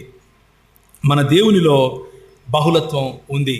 తండ్రి = దేవుడు, కుమారుడు = దేవుడు, పరిశుద్ధాత్ముడు = దేవుడు. కాబట్టి ఇప్పుడు ఎంతమంది దేవుళ్ళు ఉన్నారు అని అనకండి, దయచేసి ముగ్గురు అనకండి. దేవుని వాక్యం ఏం చెప్తోంది? అద్వితీయుడగు యెహోవా. అయితే ఇప్పుడు అసలైన విషయం గుర్తుంచుకోండి. తండ్రి ఈజ్ నాట్ సన్. తండ్రి కుమారుడు కాదు, కుమారుడు పరిశుద్ధాత్ముడు కాదు, పరిశుద్ధాత్ముడు తండ్రి కాదు, కుమారుడు కాదు, తండ్రి పరిశుద్ధాత్ముడు కాదు, కుమారుడు కాదు. మనం నమ్మేది ఇది. ఎందుకు నమ్ముతామో వినండి. తండ్రి ఒకవేళ కుమారుడు అయితే నిజంగా దేవుడు చనిపోయాడు. ఒక 3 దినాలు దేవుడు లేని ప్రపంచం ఉంది. అది సాధ్యమా? దేవుడు లేని ప్రపంచం సాధ్యమంటారా? తండ్రి ఒకవేళ పరిశుద్ధాత్ముడు అయితే నేను నా తండ్రిని వేడుకుంటాను, మీతో ఉండటానికి వేరొక ఆదరణకర్తను పంపిస్తున్నాడు అని చెప్పటము యేసు ప్రభు మన దగ్గర డ్రామాలు వేస్తున్నాడు. ఏమేస్తున్నాడు? అబద్ధాలు చెప్తున్నాడు. యేసు ప్రభు అబద్ధం చెప్తాడా? ఒకవేళ తండ్రి మరియు కుమారుడు ఒకడే అయితే ఉదయాన్నే లేచి యేసు ప్రభు మోకాళ్ళ పడి పరలోకమందున్న నా తండ్రి నీ రాజ్యం వచ్చునుగాక అని ప్రార్థన చేస్తున్నప్పుడు ఏం చేస్తున్నాడు? ఆయన నాటకాలు వేస్తున్నాడు అంటారా? అందరూ చూస్తుండగా చేతులు పైకెత్తి, అయ్యా తండ్రి నా ప్రార్థనను నువ్వు ఎప్పుడు వ్యర్థం చేయలేదు, ఈ గిన్నెను ఆశీర్వదించు, ఈ రొట్టెను ఆశీర్వదించు అని విరిచి పంచి పెడితే 5,000 మంది తిన్నారు, 12 గంపలు ఎత్తారు. డ్రామాలు వేసాడంటారా? పైన తండ్రి లేకపోయినా కానీ తండ్రి ఉన్నట్లుగా ఆయన చూసి ప్రార్థన చేసి కాదు. దేవుని వాక్యం అలా చెప్పదు. దేవుని వాక్యము అలా చెప్పదు. మన లాజిక్, మనకున్నటువంటి దృక్పథం ఏమిటి అంటే ఒక వ్యక్తి = ఒక మనిషి. కాబట్టి ఒక దేవుడు ఈజ్ ఆల్సో ఈక్వల్ టు ఒక వ్యక్తే అనుకుంటాం మనం. మన బకెట్లో ఉన్న ఆలోచనలు తీసుకెళ్ళి దేవుని బకెట్లో పెడతాం. దేవుడు ఒక దేవుడు అయి ఉన్నా కానీ ముగ్గురు వ్యక్తులలో ఉండగలడు. మన దేవుడు ఆ సర్వాధికారము కలవాడు. మన దేవుడు ఒక దేవుడు అయ్యున్నప్పటికీ ముగ్గురు వ్యక్తులలో తన ఉనికిని చాటుకోగలడు. మన దేవుడు ఒక దేవుడు అయి ఉండి కేవలము ఒక వ్యక్తిలోనే తన ఉనికిని చాటుకోవాలి అన్న రూల్ ఏమైనా ఉందా? అలాంటి గవర్నమెంట్ జీవో ఏమైనా ఉందా? ఏమంటారు? పోనీ దేవుడు ఎక్కడైనా చెప్పుకున్నాడా? ఏ కొలతను బట్టి మనము ఆయన ఒక దేవుడు అయి ఉండి ముగ్గురు వ్యక్తులలో ఉండటానికి వీలు లేదు అని చెప్తాం? చెప్పడానికి వీల్లేదు. మనం ఏం చెప్పము అన్నది గుర్తుంచుకోండి. ఫస్ట్ మనము ముగ్గురు దేవుళ్ళు ఉన్నారు అని చెప్పము. మనము ఒక దేవుడు 3 పాత్రలు వేశాడు అని చెప్పము. మనము ఒక దేవుడు 3 సమయాల్లో 3 రకాలుగా మన దగ్గరికి వచ్చాడు అని చెప్పము. మనము ఒక దేవుడు ఆయనే తండ్రి, ఆయనే కుమారుడు, ఆయనే పరిశుద్ధాత్మ అని చెప్పము. మనం ఏం చెప్తున్నాము అంటే, లేఖనం ఏం చెప్తుంది అంటే, ఒక దేవుడు కానీ ఆయన ముగ్గురు వ్యక్తులలో తన ఉనికిని చాటుకున్నాడు అని చెప్తున్నాం. తండ్రి దేవుడే, కుమారుడు దేవుడే, పరిశుద్ధాత్ముడు దేవుడే. అయినప్పటికీ లేఖనము మనకు చెప్పే సత్యం ఏమిటంటే, దేవుడు అద్వితీయుడు, ఒంటరివాడు కాదు. ఇప్పుడు ఒకసారి జాగ్రత్తగా వినండి. ఎందుకు ఒంటరివాడు కాదు అని అంటున్నానో జ్ఞాపకం ఉంచుకోండి. ఒకవేళ దేవునిలో బహుళత్వం లేకపోతే, ఒకవేళ దేవునిలో ఒకరికంటే ఎక్కువ వ్యక్తులు లేకపోతే, ఏ సృష్టి లేదనుకోండి. ఇప్పుడు దేవుడు ఒక్కడే ఉన్నాడు, ఏ సృష్టి లేదు, మానవులు లేరు, దేవదూతలు లేరు, సృష్టి లేదు, ఏమీ లేదు, శూన్యం కూడా లేదు, ఏమీ లేదు అన్నది కూడా లేదు. అలాంటి సమయంలో కూడా దేవుడు ప్రేమామయుడు అంటారా కాదంటారా? ఏమంటారు? 1 యోహాను పత్రిక 4వ అధ్యాయం ఏం చెప్తుంది? దేవుడు ప్రేమ స్వరూపి. ఆ సమయంలో కూడా దేవుడు ప్రేమ స్వరూపే కాదా? కాదా? ఏమంటారు? ఒకవేళ ఆ సమయంలో కూడా ప్రేమామయుడైతే ఎవరిని ప్రేమించాడు? తను తాను ప్రేమించుకున్నాడా? ఏమంటారు? ప్రేమ ఒకవేళ ఉంది అంటే ఆయన ఎవరితో పంచుకున్నాడు ఆ ప్రేమని? పురాతన కాలము నుండి శాశ్వత కాలము తన ప్రత్యక్షతలు చూపిస్తూ వస్తున్నాడు అంటే ఎవరికి చూపించాడు? ఎలా చూపించాడు? ప్రకటన, ప్రత్యక్షత అన్నది ఒకరికంటే ఎక్కువ వ్యక్తులు ఉంటే సాధ్యం. కానీ ఎలా సాధ్యం? లేకపోతే ప్రకటన చేయడం సాధ్యమా? ఒక్కడే ఉంటే, ఒంటరి వాడై ఉంటే అసాధ్యం. ఒంటరి వాడైన దేవునికి ప్రేమ అసాధ్యం. ప్రేమించాలి అంటే ఒకటి సృష్టించాలి. సృష్టిని కలుగజేసిన తర్వాత దాన్ని ప్రేమించగలడేమో. అంటే ప్రేమ లేని దేవుడు కూడా ఒకానొకప్పుడు ఉండగలగాలి. అది సాధ్యమా? బైబిల్ చెప్తుందా అలా?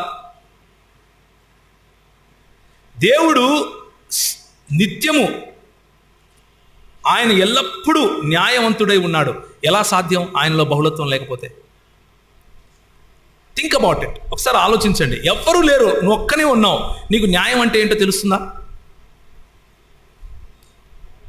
You cannot know. అసలు ఆ కాన్సెప్టే తెలియదు మీకు. పనే లేదు, న్యాయంతో పనే లేదు కదా. అబ్సల్యూట్లీ. కానీ మన దేవుడు న్యాయవంతుడు. ఏ సృష్టి లేనప్పుడు కూడా న్యాయవంతుడు. ఎలా న్యాయవంతుడు? ఆయన తండ్రి, కుమార, పరిశుద్ధాత్మలు అన్నటువంటి ఆ త్రియేక దేవుడుగా ఉన్నాడు. కాబట్టి ఒకరి పట్ల ఒకరితో ప్రేమ చూపించుకోగలిగాడు, ఒకరి పట్ల ఒకరికి న్యాయవంతంగా ఉండగలిగాడు, ఒకరితో ఒకరు ప్రకటించుకోగలిగాడు, ప్రత్యక్షపరచుకోగలిగాడు. జ్ఞానము అన్నది అసాధ్యం ఒంటరి వాడైతే. ఎలా ఉంటుంది జ్ఞానం? దేని గురించిన జ్ఞానం? ఏమీ లేదు, ఏం సృష్టించలేదు. దేని గురించిన జ్ఞానం? అర్థమవుతుందా? దేవునిలో బహుళత్వం లేకపోతే వచ్చే సమస్యలు చూడండి. దేవునిలో బహుళత్వం లేకపోతే దేవునికి జ్ఞానము రావాలి అంటే ముందు ఆయన సృష్టించాలి. సృష్టి పైన ఆధారపడేవాడు దేవుడు అవుతాడా? తాను ప్రేమించాలి అంటే సృష్టి కావాలి. అలాంటప్పుడు దేవుడు ఎలా అవుతాడు? ఈయన దేవుడే కాలేడు. తను న్యాయం చూపించాలి అంటే ముందు సృష్టించుకోవాలి. ఏం చేయాలన్నా ముందు తను కానిది వేరేది ఏదైనా చేయాలి ఆయన. అప్పుడే దాని గురించినటువంటి జ్ఞానం వస్తుంది, దాని గురించినటువంటి అవగాహన వస్తుంది. మన ప్రభువుకి అది అవసరం లేదు. ఎందుకంటే మన ప్రభు సదా ఎల్లప్పుడూ ఆయన తండ్రి కుమార పరిశుద్ధాత్మలు అన్నటువంటి కమ్యూనిటీలో తండ్రి కుమార పరిశుద్ధాత్మలు అన్నటువంటి త్రియేక దేవునిగా ఆయన తన ఉనికిని చాటుకున్నాడు. త్రియేక దేవునిగా ఆయన ఉన్నాడు. ఆయన త్రియేక దేవునిగా ఉన్నాడు కాబట్టి తండ్రి కుమారుడు కాదు, కుమారుడు పరిశుద్ధాత్ముడు కాదు, తండ్రి కుమారుడు పరిశుద్ధాత్ముడు కాదు, పరిశుద్ధాత్ముడు తండ్రి మరియు కుమారుడు కాదు. కానీ ఈ ముగ్గురు ఒకే దేవునిగా ఉన్నారు. ఇది దేవుని వాక్యం చెప్పే సత్యం. ఇది ఒకవేళ నేను సొంతంగా తయారు చేశాను అనుకోండి మాట వరుసకు.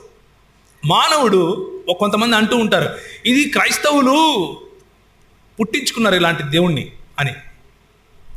ఎవరైనా చేసుకోవాలి ఇలాంటివి అంటే, ఏదైనా సొంతంగా చేయాలి అంటే అందరికీ అర్థమయ్యేది, అందరికీ సులువుగా ఉండేది చేస్తారు. కానీ ఇంత క్లిష్టమైనది చేస్తారా? ఎందుకు చేసుకుంటారు? ఈజీగా ఉండేది చేసుకుంటారు. ఒక ఆయన నన్ను అడిగాడు, సరే నువ్వేమంటున్నావు ఇప్పుడు, తండ్రి దేవుడు, కుమారుడు దేవుడు, పరిశుద్ధాత్ముడు దేవుడు, 1+1+1 ఎంత అన్నాడు. అబ్బా, ఎంత మంచి ప్రశ్న వేసావు. లాస్ట్ టైం చెప్పాను మీకు కదా, గుర్తుందా? నేను అడిగాను, ఓకే తండ్రి దేవుడు, కుమారుడు దేవుడు, పరిశుద్ధాత్ముడు దేవుడు, 1 ఎంత అన్నాను. ఎందుకు ప్లస్ చేయాలి? ప్లస్ చేయాలని రూల్ ఉందా? మల్టిప్లై ఎందుకు చేయకూడదు? మ్యాథమెటిక్స్లో ఉన్నటువంటి ట్రిక్స్ తీసుకొని వచ్చి దేవుని పైన అప్లై చేయాలి అన్నటువంటి రూల్ ఎక్కడా లేదు. అదే ప్లస్ నువ్వు చేయాలి అంటే, మా దేవుడు నిత్యుడగు తండ్రి, మా దేవుడు అనంతుడు, ఆయనకు నిత్యత్వంలో ఉన్నవాడు, ఆయన అనంతుడు. అనంతత్వానికి ఒక మాట ఉంది మ్యాథమెటిక్స్లో. ఏంటది? ఇన్ఫినిటీ అంటారు. ఇలా ఉంటుంది, ఇక్కడ రాయటానికి ఏమైనా ఉందా? ఇన్ఫినిటీ అంటారు. నిత్యత్వం, అనంతత్వం. ఆ నిత్యత్వం ప్లస్ నిత్యత్వం ప్లస్ నిత్యత్వం ఏమవుతుంది? Infinity plus infinity plus infinity ఎంత? చెప్పండి, ఎవరు తెలీదా మీకు? తెలుసు కదా? ఏమంటున్నారు? ఇన్ఫినిటీనే వస్తుంది. అది ఎందుకు కాకూడదు? Why only 1? Why are you taking 1 అని అడిగాను. ఆ పిల్లడి దగ్గర ఆన్సర్ లేదు పాపం. సరే అన్న అంటూ వెళ్ళిపోయాడు. సో చీప్గా మ్యాథమెటిక్స్లో ఉండే ట్రిక్స్ ప్రయోగం చేసి దేవుని పైన ఆపాదించి నీ దేవుడు ఇలా ఉంటాడు అని చెప్పే ప్రయత్నం ఒకవేళ చేస్తే, మా దేవుడు ఒంటరి వాడు కాదు, మా దేవుడు నిత్యుడు. నిత్యత్వాన్ని 3 సార్లు కాదు 30 సార్లు ప్లస్ చేసినా కానీ నిత్యత్వమే వస్తుంది. మా దేవుడు నిత్యుడు అని చెప్పండి. నేను స్కూల్ ఆఫ్ ఫిలాసఫీ, లేకపోతే ఫిలాసఫీలో కానీ, సైకాలజీలో కానీ, మ్యాథమెటిషియన్స్లో కానీ చాలామంది ట్రై చేశారు త్రిత్వాన్ని లాజికల్గా, అంటే తర్కపరంగా తప్పు అని ప్రూవ్ చేయడం కోసం. Nobody could do it so far. ఇంతవరకు ఎవరు చేయలేకపోయారు.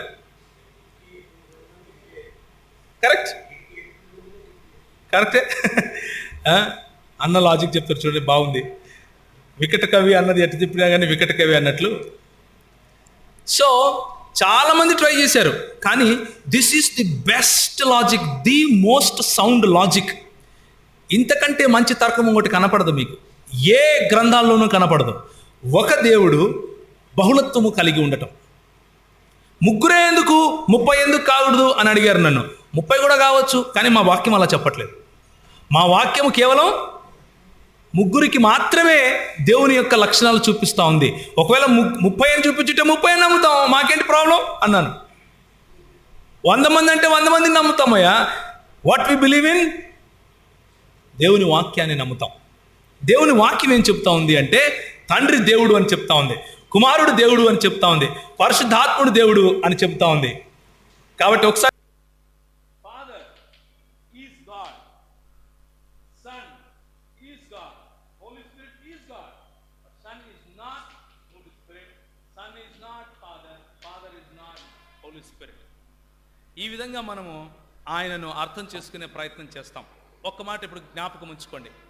This is what I want to say. ఇది ఆఖరిగా నేను చెప్పి ప్రశ్నలు ఏమైనా ఉంటే నేను మిమ్మల్ని ప్రశ్నలు అడగమని అడుగుతాను. ఏంటంటే, మన బుర్ర, మన మేధస్సు మనది చాలా చిన్నది.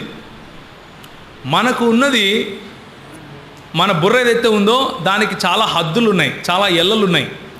మనము ఇంతవరకు క్యాల్కులస్ అర్థం చేసుకోవటానికే మనకు సరిపోవట్లేదు. మానవుడు పుట్టి దాదాపు ఇన్ని లక్షల సంవత్సరాలు అయిన తర్వాత ఇప్పుడు రీసెంట్గా మనము ఉష్ణోగ్రతను కొలవటం మొదలుపెట్టాం. ఇప్పుడు రీసెంట్గా మనము బ్లాక్ హోల్ అంటే ఏంటి అన్న విషయం అర్థం చేసుకుంటున్నాం. ఇప్పుడు రీసెంట్గా మనకు ఇంతకుముందు తెలియని విషయాలను కొత్తగా తెలుసుకుంటున్నాం. కానీ దేవుడు అనంతుడు. దేవుడు అన్న విషయం, దేవుడు అన్నటువంటి కాన్సెప్ట్ మన బుర్రలకు అందేది కాదు. మనము సిమితమైనటువంటి హద్దులున్నటువంటి ఎల్లలున్నటువంటి మన బుద్ధితో ఏ హద్దులు లేని, ఏ ఎల్లలు లేని అనంతుడైనటువంటి దేవుణ్ణి అర్థం చేసుకోవాలి అని ప్రయత్నం చేస్తే బొక్క బొర్ల పడి పళ్ళు రాలుగొట్టుకుంటాం. కానీ దేవుడు తన ప్రత్యక్షతను చూపిస్తే, దేవుడు మనకు తాను గురించి చెప్పగలడు. ఎందుకు అంటే అది ఆయనకు సాధ్యం కాబట్టి దేవుడు ఈ విధంగా చెప్పాడు, మనం ఈ విధంగా తీసుకున్నాం, అంతే. సింపుల్. ఎందుకయ్యా నువ్వు త్రిత్వాన్ని నమ్ముతున్నావు అంటే, ఎందుకంటే దేవుని వాక్యం చెబుతా ఉంది. ఏమని చెబుతా ఉంది? తండ్రి, కుమారుడు, పరిశుద్ధాత్మ అనే ముగ్గురికి దేవుడు దేవత్వాన్ని ఆపాదిస్తున్నట్లుగా లేఖనం చెబుతా ఉంది. కానీ అదే లేఖనము ద్వితీయోపదేశకాండం 6వ అధ్యాయం 4వ వచనంలో ఇశ్రాయేలు వినుము నీ దేవుడైన యెహోవా అద్వితీయుడగు యెహోవా అని చెబుతా ఉంది. లేఖనం చెబుతా ఉంది, నేను తీసుకుంటా.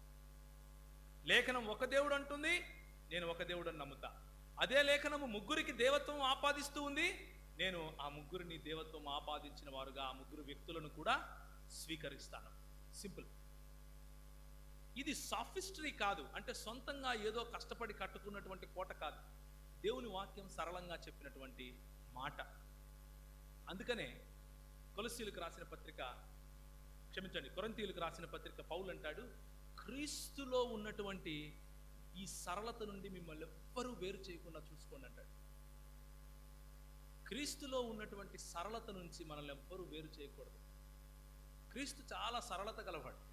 ఆయన ఏదో ఏవేవో చెప్పేసి ఏమో చేయడు. సింపుల్గా చెప్తాడు. ఏమని చెప్తాడు తెలుసా? నా తండ్రి ఉన్నాడు, నేనున్నాను, నేను పంపించిన పరిశుద్ధాత్ముడు ఉన్నాడు. నా తండ్రికి దేవుని లక్షణాలు ఉన్నాయి సంపూర్ణంగా, నాకు దేవుని లక్షణాలు ఉన్నాయి సంపూర్ణంగా, పరిశుద్ధాత్మునికి దేవుని లక్షణాలు ఉన్నాయి సంపూర్ణంగా.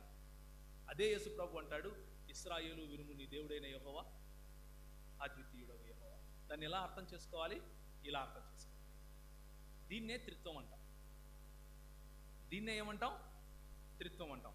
మీకు ఇంకా ఎక్కువ ఇన్ఫర్మేషన్ త్రిత్వం గురించి కావాలి అంటే ఈ పుస్తకాన్ని పాస్టర్ గారి దగ్గర ఉంది, మన అబ్రహాం గారి దగ్గర, మీరు తీసుకోవచ్చు. ఈ పుస్తకము దయచేసి పాస్టర్ గారి దగ్గర మీరు తీసుకోవచ్చు.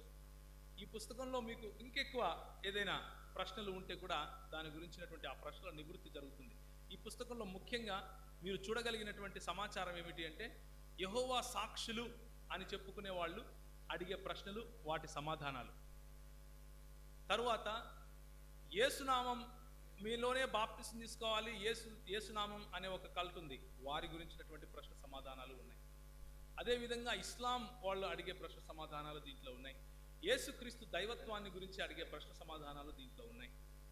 తరువాత మన సంఘంలో ఏ విధంగా త్రిత్వాన్ని మనము మెల్లిమెల్లిగా అర్థం చేసుకున్నాం అన్న చరిత్ర కూడా ఇందులో ఉంది.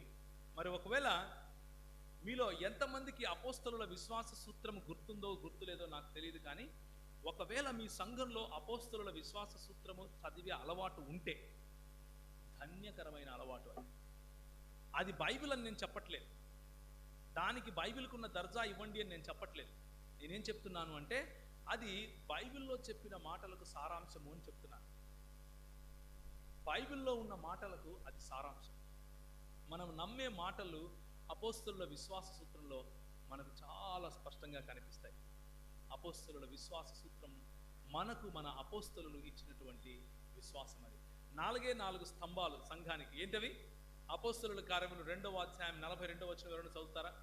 అపోస్తలుల కార్యములు 2వ అధ్యాయం 42వ వచనం. నేను ముగిస్తున్నాను, ఈ ఆఖరి వచనం. మీరు అపోస్తలుల బోధ యందును సహవాసమందును రొట్టె విరుచుట యందును ప్రార్థన యందును. ఈ 4 ఎడతెగక ఉండాలి. ఈ 4 మొట్టమొదటిది ఏంటి? అపోస్తలుల బోధ. ఈ అపోస్తలుల బోధను అనుసరించే సహవాసం ఉంటుంది. ఈ అపోస్తలుల బోధను అనుసరించే రొట్టె విరవటం ఉంటుంది. ఈ అపోస్తలుల బోధను అనుసరించే ప్రార్థన కూడా ఉంటుంది.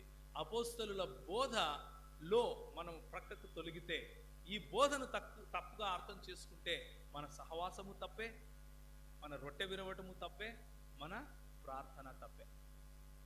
ఒక ఆయన తొడలు కొడుతూ మీసాలు తిప్పుతూ చెప్తున్నాడు టీవీలో, యేసుప్రభును ప్రార్థిస్తారంట పిచ్చివాడు అంటున్నాడు. యేసుప్రభును ప్రార్థిస్తే యేసుప్రభువుకు కాదు ప్రార్థించాల్సింది, యేసుప్రభు పేరట తండ్రికి ప్రార్థించాలి అంటున్నాడు. యోహాను సువార్తలో ఉదయం అన్న చూపించాడు. ఏం చూపించాడు? మీరు నా నామమున నన్ను ఏమడిగినా నేను చేస్తాను అంటున్నాడు కదా. పూర్తిగా అవగాహన లేని మాటలు మాట్లాడి సంఘాన్ని భ్రమపెట్టే ప్రయత్నం ఈరోజు మేక వన్య పులులు చేస్తున్నారు. గొర్రె బొచ్చు తొడుక్కున్నటువంటి తోడేళ్లు చేస్తున్నారు. జాగ్రత్త పడాలి. సంఘము మరి సోంపేటలో ఉన్నటువంటి బాప్టిస్ట్ సంఘము చొరవ తీసుకుని ముందుకు రావటం, ఇలాంటి మనకు అవసరమైనటువంటి సిద్ధాంతపరమైనటువంటి ఈ క్లాసెస్ లేకపోతే తరగతులు నిర్వహించడం అనేది చాలా అభినందనీయమైనటువంటి పని. ఇది ఎందుకు అంటే నేను వచ్చి మాట్లాడుతున్నాను కాబట్టి కాదు, దయచేసి అలా అర్థం చేసుకోకండి. నేను కావచ్చు, ఇంకెవరైనా కావచ్చు, ఇది మనకు ప్రాముఖ్యం. ఇది మన క్రైస్తవ సంఘానికి పునాది. ఇది తెలియని వాళ్ళు, దేవుని గురించిన అవగాహన లేని వాళ్ళు, పరిశుద్ధాత్మను గురించిన అవగాహన లేని వాళ్ళు, తండ్రిని గురించిన అవగాహన లేని వాళ్ళు, యేసు ప్రభువుని గురించిన అవగాహన లేని వాళ్ళు నోటికొచ్చినట్లు మాట్లాడతారు, నోటికొచ్చినట్లు సంఘాన్ని దూషిస్తారు, నోటికొచ్చినట్లు సంఘంలో ఉన్నటువంటి ఆ మాటలను దూషిస్తారు. కన్య మరియను దూషిస్తారు, ఆయన కడుపును పుట్టిన యేసు ప్రభువును దూషిస్తారు. అందుకనే ప్రభు అంటాడు, మీలాంటి వాళ్ళని వల్లే కదా నా నామము అన్ని జనుల్లో దూషింపబడతాం. Let us know our foundation. మన నిరీక్షణకు హేతు అడిగే ప్రతి ఒక్కరికి మనము సమాధానం చెప్పాలి. అందరూ లేచి నిలబడినట్లయితే ఒక చిన్న వాక్యం చదివి నేను ముగిస్తాను. ప్రకటన గ్రంథము 5వ అధ్యాయం. ప్రకటన గ్రంథము 5వ అధ్యాయం. దయచేసి ప్రకటన గ్రంథము 5వ అధ్యాయం మీ చేతులకు తీసుకోండి. తెలుగు భాషలో మీ దగ్గర ఉన్న బైబిళ్లలో ఈ మాటను చదివి నేను ముగిస్తాను. ముగించిన తరువాత మీకు ఏవైనా ప్రశ్నలు ఉంటే దయచేసి నన్ను అడగండి. ప్రకటన గ్రంథము 5వ అధ్యాయం 12 నుంచి 15 వరకు మనం గట్టిగా చదువుదాం అందరం. ఇది మన వధింపబడిన, నీకోసం నా కోసం వధింపబడినటువంటి గొర్రెపిల్లను గురించినటువంటి మాట. నువ్వు నేను కలిసి ప్రపంచం అంతా విడిచిపెట్టి, లోకాన్ని విడిచిపెట్టి పరలోకానికి వెళ్ళిన తర్వాత చేసే పని ఇదే. కాబట్టి ప్రకటన గ్రంథం 5వ అధ్యాయము 12 నుంచి 14 వరకు చదువుదాం. 12 నుంచి. వారు వధింపబడిన గొర్రెపిల్ల శక్తియు ఐశ్వర్యమును జ్ఞానమును బలమును ఘనతయు మహిమయు స్తోత్రము పొందనర్హుడని గొప్ప స్వరముతో చెప్పుచుండిరి. అంతటా పరలోకమందును భూలోకమందును భూమి క్రిందను సముద్రములోను ఉన్న ప్రతి సృష్టము అనగా వాటిలో ఉన్న సర్వమును సింహాసనాసీనుడైన వానికి గొర్రెపిల్లకును స్తోత్రము ఘనత మహిమ ప్రభావము యుగ యుగములకు కలుగునుగాక అని చెప్పుట వింటిని. ఆ 4 జీవులు ఆమెన్ అని చెప్పగా ఆ పెద్దలు సాగిలపడి నమస్కారము చేసిరి. మన ప్రభువుకు సాగిలపడి నమస్కారము పెద్దలు, జీవులు, పరలోకములో ఉన్న దూతలు చేస్తూ ఉంటే మనము ఆయన నామమును బట్టి సిగ్గుపడవలసిన అవసరం లేదు. మనము ఆయన దేవుడు అవునా కాదా అని ఆలోచించవలసిన అవసరం లేదు. ఆయన దేవుడు, ఆయన మనకు పరిచయం చేసిన దేవుడు త్రిత్వమైన త్రియేకుడైన దేవుడు. తలలు వంచుకుంటే ప్రార్థన చేసుకున్నాం. ప్రేమగల తండ్రి, కృపగల దేవ, మీ జీవులతో కలిసి దేవదూతలతో కలిసి మేము సంఘముగా ఈరోజు మీరు యుగ యుగములకు ఘనత మహిమ ప్రభావములు పొందనర్హుడని ముక్త కంఠంతో మా మనస్సుల్లో మిమ్మల్ని ఆరాధిస్తున్నాం.